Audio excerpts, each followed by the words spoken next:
Conexión Fénix presenta Saberes, un nuevo espacio educativo donde nos acompañarán expertos en diversas materias para brindarnos un panorama más amplio sobre temas de interés social. Disfruten de la charla. ¡Comenzamos! ¿Qué tal? Muy buenas tardes para todos, buenos días. Espero que se encuentren bien y que hasta el momento pues no se encuentren pasando por una situación complicada a pesar de las condiciones de confinamiento por las que estamos pasando ya desde hace un año. Todo parece indicar que vemos la luz al final del puente, ¿no? Al final del túnel con esta cuestión de las vacunas. Cuídense mucho, por favor. Me presento brevemente, soy Dora Estela Hernández Becerra, soy psicóloga de profesión, cuento con una maestría en Ciencias de la Educación y experiencia en la docencia presencial de varios años. Cuento también con experiencia en la docencia en línea, además de dedicarme a la práctica psicoterapéutica. Para mí, dentro de mi formación, obviamente el contacto con los seres humanos, además de considerarlo mi materia prima para el quehacer profesional, es mi fuente de estímulo, es mi fuente de aprendizaje y de crecimiento. No lograría entender cómo podría ser quien soy sin la influencia de todas las personas que han intervenido en mi vida, tanto directa como indirectamente. Entonces, para mí el contacto con los seres humanos a través de la docencia implica también un proceso de autoaprendizaje constante. Para esta charla que se llama Elementos del individuo en la organización, yo propuse el tema de renovarse o morir, la importancia de la creatividad para el desarrollo profesional o laboral, enfatizándonos particularmente en la creatividad, entendiéndola obviamente como la capacidad que tiene el ser humano para inventar, para representar o crear cosas e ideas de forma artística, de forma innovadora, independientemente del contexto en el que se desenvuelva. La creatividad es una de las habilidades que podemos desarrollar los seres humanos, pero que sin duda tiene mucho que ver también con la estructura del pensamiento de cada uno de nosotros. Tan es así que podemos, seguramente ustedes conocen a personas que parece que les fluyen las ideas con una facilidad, tienden a tener mucha inventiva. Estas personas, por ejemplo, que se dedican al diseño gráfico o a las manualidades, tienen una gran capacidad de creatividad para ir diseñando diferentes formas de hacer lo mismo. Es decir, de hacer el dibujo de una casa. Estas personas lo pueden hacer de muchos enfoques, muchas perspectivas, con muchos materiales, y a veces uno no sale de su cuadrito, ¿no? Con un techito en la esquina.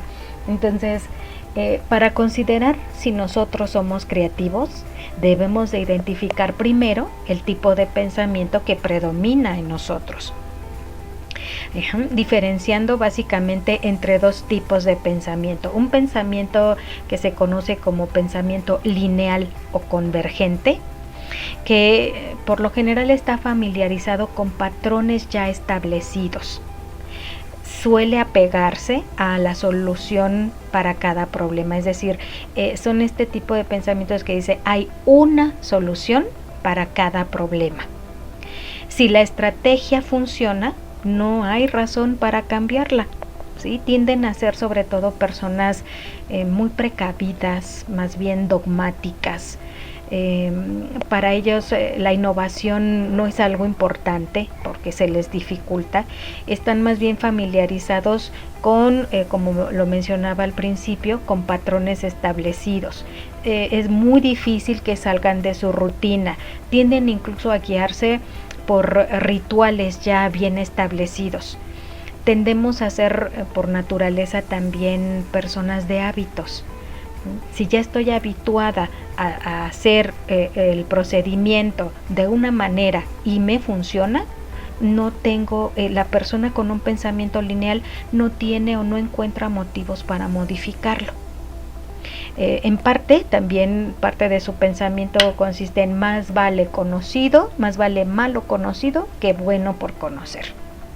Si ya lo conozco, ¿no? Aunque sea malo, pues me funciona y no hay razón para cambiarlo. Otro tipo de pensamiento es el pensamiento divergente. Este tipo de pensamiento tiende a buscar varias posibles opciones como solución de un problema, es decir, no se queda solamente con una posibilidad o con una opción porque ya se conoce y funciona, no, puede buscar y busca varias opciones, varias posibles soluciones para ese problema. Este tipo de personalidades tienden a ser muy inquietas, curiosas, un tanto inconformes, pero sobre todo, fíjense, se muestran mucho más dispuestos a arriesgar, a buscar nuevas alternativas, no les da miedo el cambio. Esto nos habla también de constituciones de personalidad importante. Esta cuestión o esta predisposición a la creatividad, pues obviamente les favorece para que puedan tener mejor desenvolvimiento.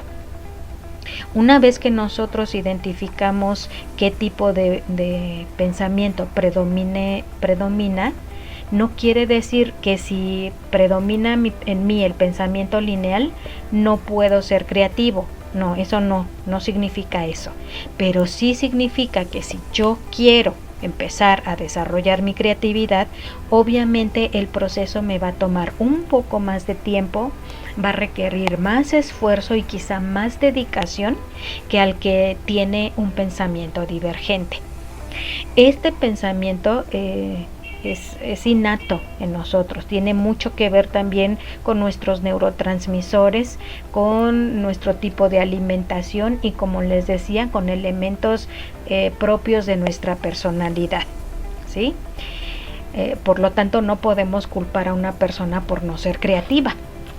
Podemos quizá reclamarle la falta de iniciativa, pero la creatividad es algo que se va construyendo, ¿sí? Poco a poco, siempre y cuando a las personas les interese, ¿sí? Las situaciones que requieren la solución de un problema necesitan, por lo tanto, creatividad humana. Sin embargo, llegar a este proceso no es sencillo, sobre todo porque además de esta constitución del pensamiento hay muchos obstáculos que pueden impedir nuestra creatividad o pueden influir para que el desarrollo de mi creatividad no se dé de forma rápida o sencilla, porque incluyen factores como la edad, por ejemplo. Un niño es mucho más creativo que un adulto porque obviamente para él las cosas son nuevas. Mientras más grandes somos, más nos familiarizamos con un patrón de conducta o con un ritmo de resolver nuestros problemas o con cierta dinámica para hacerlo, y es muy difícil que cambiemos. Mientras más grandes en edad somos, menos dispuestos estamos al cambio, menos dispuestos estamos a arriesgar, como les decía hace un momento, salvo que tengamos la predominancia del pensamiento divergente. Ahora, dentro de estos obstáculos que podemos encontrar para nuestra creatividad, además de la edad, existe también el cansancio después de un día laboral agotador, la falta de disciplina. ¿Sí? La disciplina también la creatividad requiere de disciplina para que estemos constantemente buscando en nuestra mente posibles soluciones. Los distractores como la televisión o el internet, que obviamente nos da muchísimas opciones para entretenernos, a veces no del todo productivas, pero sin duda es un distractor importante. Episodios también desafortunados en un día difícil de trabajo, por ejemplo, o en una situación familiar o de pareja, pueden ser también factores que impidan nuestra creatividad. Además, que es un factor que yo considero fundamental, la pereza. Como les decía, mientras más grandes somos, nos instalamos más en nuestras zonas de confort. Y a veces es más la pereza la que nos impide buscar nuevas alternativas que incluso nuestra propia capacidad para ser creativos. La pereza implica también en ocasiones el miedo al fracaso. Entonces, mejor me quedo como estoy y ya no le muevo, ¿sí? Sobre todo porque el proceso creativo no se da de la noche a la mañana. El proceso creativo pasa por varias etapas y cada una tiene su periodo de tiempo, dependiendo obviamente de la complejidad del tema que haya que resolver, de la cantidad de elementos con los que contemos, del tiempo del que dispongamos para encontrar una solución, etcétera. Dentro de estas etapas del proceso creativo podemos identificar, en primer lugar, el cuestionamiento o la preparación. En esta primera fase, lo importante es identificar qué es lo que tengo que solucionar, qué requiere una solución, para poder empezar a identificar ideas, soltar lo que conocemos como una lluvia de ideas, para traer a la mente toda la cantidad de escenarios posibles que se me puedan presentar. Esto, por ejemplo, lo hacemos mucho cuando estamos buscando un pretexto o cuando vamos a dar una excusa por algo que no hicimos. Hay personas que elaboran unas justificaciones que terminan por creerse, porque están bien elaboradas. Aunque obviamente la verdad siempre termina por salir a flote, ¿verdad? Pero en el caso del pensamiento creativo, sí requiere que contemos con información. No podemos generar un proceso creativo con un vacío de conocimientos. Tenemos que recopilar información para que nuestras ideas estén sustentadas en posibilidades reales. No se va solamente en cuestiones fantasiosas. Sin duda la imaginación es muy importante. Por ejemplo, en la segunda etapa, que es la de incubación e iluminación, porque el estar imaginando las cosas, cómo pueden llegar a darse, es lo que nos va dando pasos para afianzarnos más en cada una de las soluciones. Pero la imaginación no tiene que ver con la fantasía, que esté buscando soluciones fantásticas, porque eso no nos lleva a nada. Es lo que mencionamos como estar haciendo castillos en el aire. No. La incubación o la iluminación tiene que ver con esta sensación cuando sentimos que decimos, me cayó el 20, esa sensación de decir, ya lo tengo, ¿sí? Es lo que pasa dentro de la segunda etapa del proceso creativo. ¿Cuánto tiempo va a pasar de la etapa 1 a la etapa 2? Pues depende, como les decía, de la cantidad de información que tengamos, del tiempo que le dediquemos. En ocasiones, no sé si les ha pasado, seguramente les ha pasado que se acuestan con una preocupación y despiertan con la solución, porque en sueños encontraron la manera de cómo enfrentar ese problema. Así es como pasa en el proceso creativo. En ocasiones, a través de los sueños, es como encontramos nosotras buenas alternativas que pueden empezar a contrastarse en la tercera etapa, que es la verificación o formulación lógica para la puesta en práctica de esas opciones. Esta puesta en práctica nos va a llevar al cubrir la última etapa, que consiste en la adaptación, es decir, si funciona, si realmente puede ser una buena opción para solucionar nuestro problema, para empezar a difundirla. Esto puede conllevar la verificación y el análisis de los resultados, para que si funciona, ok, lo adaptamos, y lo implementamos. Si no funciona, el proceso vuelve a empezar.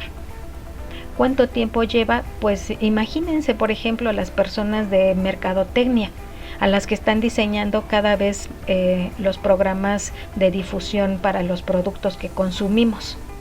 Una y otra vez están iniciando este proceso. No bien terminan uno y ya está empezando el otro, porque su misma entorno laboral se los exige. Solo imaginen cómo sería nuestra vida. Este proceso creativo lleva mucho tiempo en ocasiones. Por ejemplo, imaginen el cambio que tuvimos que llevar de las señales de humo al correo, del correo al telégrafo, del telégrafo a las líneas telefónicas, de las líneas telefónicas al teleprompter, del teleprompter al fax, y del fax al correo electrónico, y de ahí a las redes sociales, cualesquiera que ustedes manejen y conozcan, y con ello los teléfonos celulares. ¿Sí? Estos, por ejemplo, estos últimos, los teléfonos celulares, no terminan de cambiar. No bien acaba de salir un modelo y ya está saliendo el otro. Y cada modelo presenta varias opciones. Varias opciones de mejora. Si se fijan, es una cadena interminable de cambios, ajustes, mejoras, adecuaciones, que aun cuando la herramienta anterior seguía siendo útil, la siguiente es mejor, es más rápida, es más segura, es más bonita, es más económica, etc. Y todo ese proceso se llevó gracias a la creatividad. Obvio, no de una persona ni de un momento histórico, pero sí es el resultado de la creatividad del ser humano para resolver problemas o para mejorar condiciones de vida. Si se fijan, las señales de humo quizá ahorita sí ya serían obsoletas por los niveles altísimos de contaminación que tenemos. Pero el fax podría seguir siendo una buena opción de comunicación. Sin embargo, el correo electrónico es más rápido. Y el correo electrónico es muy útil, pero no hay más rápido que las redes sociales. Entonces, no es que la herramienta anterior haya sido, no sea útil, sino que la siguiente es todavía mejor. Entonces, la creatividad tiene un componente muy importante e indispensable, y es el carácter personal.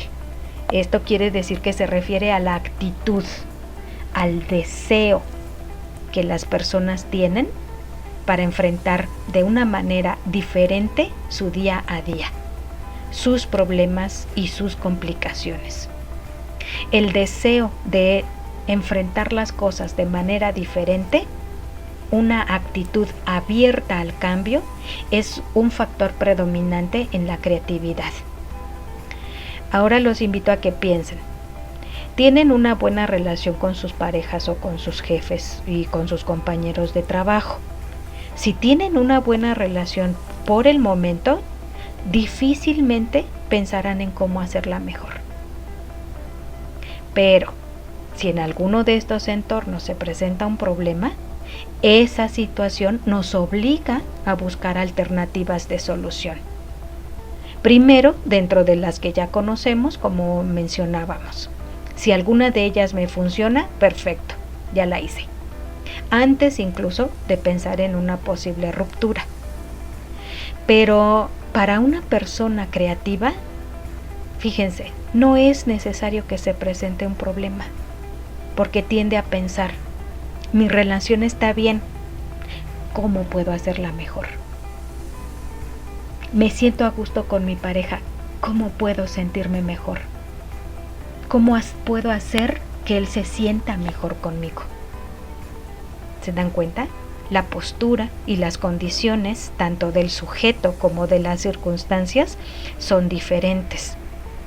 No es lo mismo tratar de ser creativo cuando se siente la presión encima la presión provocada por un problema, porque tenemos tiempo límite, porque tenemos recursos limitados, por el carácter de los involucrados, por las condiciones del entorno, en fin. No es lo mismo tratar de ser creativo en esas circunstancias a cuando no tengo ninguno de estos problemas. No es lo mismo pensar en una mejora cuando las cosas están bien. Entonces, quisiera que vayamos concluyendo esta charla considerando, en primer lugar, qué tipo de pensamiento predomina en cada uno, para considerar también qué necesito si quiero comenzar a ser creativo. En segundo lugar, ¿deseo ser creativo? ¿Me interesa ser innovador? ¿O prefiero ajustarme a los cambios propuestos por otros? Eso también se vale, ¿sí? Pero es importante hacernos esta pregunta para considerar si es que estamos dispuestos a invertir tiempo en la búsqueda de soluciones creativas. No se pueden dar de la noche a la mañana o por azar. La creatividad requiere, como ya lo vimos, un proceso, esfuerzo y constancia. Pero si no quieres ser creativo, si no contamos con la disposición interna necesaria, el proceso creativo puede que no tenga buen término y en su lugar genere un estado de frustración peor que el que teníamos al inicio del problema. Si tu respuesta es sí a alguna de estas preguntas, entonces te invito a que busques una situación que quieras mejorar y comienza a seguir los pasos de la creatividad. Ensaya, intenta, no te rindas y estoy segura que verás los resultados. Espero que esta breve charla les estimule a indagar más, a conocerse más, a reconocer su propio repertorio de habilidades para que fortalezcan aquellas con las que ya cuentan, pero sobre todo para que identifiquen sus áreas de oportunidad donde pueden comenzar a generar el cambio en sus personas y por consiguiente en su entorno. Cuídense mucho y no bajen la guardia en esta pandemia. Mucha suerte. Esperamos que hayan disfrutado el tema. Recuerda que recibimos todos sus comentarios al correo conexionfenix@cnsivirtual.mx o mediante redes sociales. Nos pueden encontrar como Universidad Virtual CNCI Oficial en Facebook, Instagram, YouTube, Spotify y TikTok. No nos despedimos, los esperamos en la próxima edición de Saberes. No olvides que para aprender hay que escuchar, razonar y aplicar.